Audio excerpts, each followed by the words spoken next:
बोलो ओंकारेश्वर भगवान की जय। जी ज्योतिर्लिंग के दर्शन के लिए आप लोग पधारे हैं।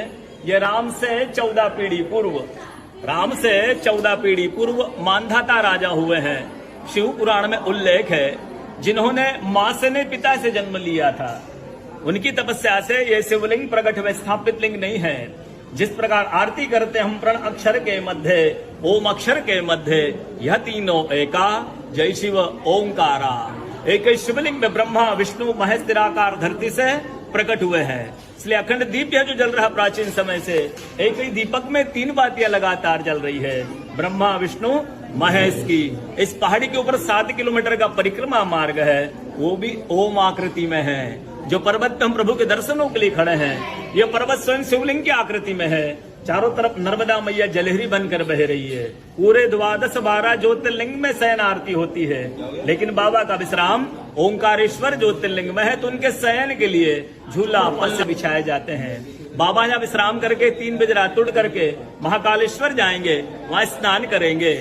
इसलिए वहां का भस्म आरती प्रसिद्ध है, यहाँ का शयन आरती प्रसिद्ध है। शिव पुराण में भी कथा आती है, महिलाएं 16 सोमवार व्रत करती है, उसमें भी कथा आती है।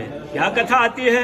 प्रतिदिन भोलेनाथ आते हैं, माँ के साथ विश्राम करके सुबह ब्रह्म मुहूर्त में उठकर चले जाते हैं।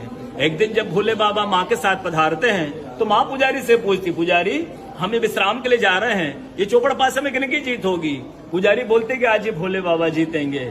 ऐसा बोलकर पुजारी घर चले जाते हैं।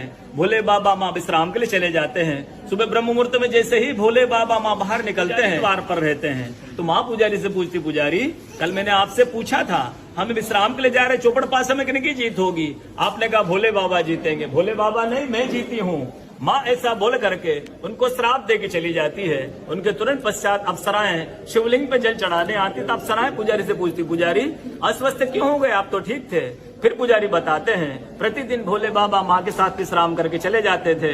कल भोले बाबा माँ के साथ पधारे, माँ ने मुझसे, पुजारी हम विश्राम के लिए जा रहे, चौपड़ पासा में किनकी जीत होगी? मैंने कहा भोले बाबा जीतेंगे। भोले बाबा नहीं, माँ जीत गई, माँ मुझे श्राप दे के चली गई। अप्सरा बोलती, चिंता न करो, हम अंदर जाकर शिवलिंग की पूजा करके आते, फिर इसका उपाय बताएंगे। अप्सराएं अंदर जाकर के शिवलिंग की पूजा करके बाहर आकर बोलती, पुजारी आप 16 सोमवार व्रत कीजिएगा, व्रत करते स्वस्थ हो जाएंगे, व्रत करते ठीक हो जाएंगे। ये वो कथा का दर्शन ओंकारेश्वर ज्योतिर्लिंग में प्रतिदिन होता है। बोलो ओंकारेश्वर भगवान की।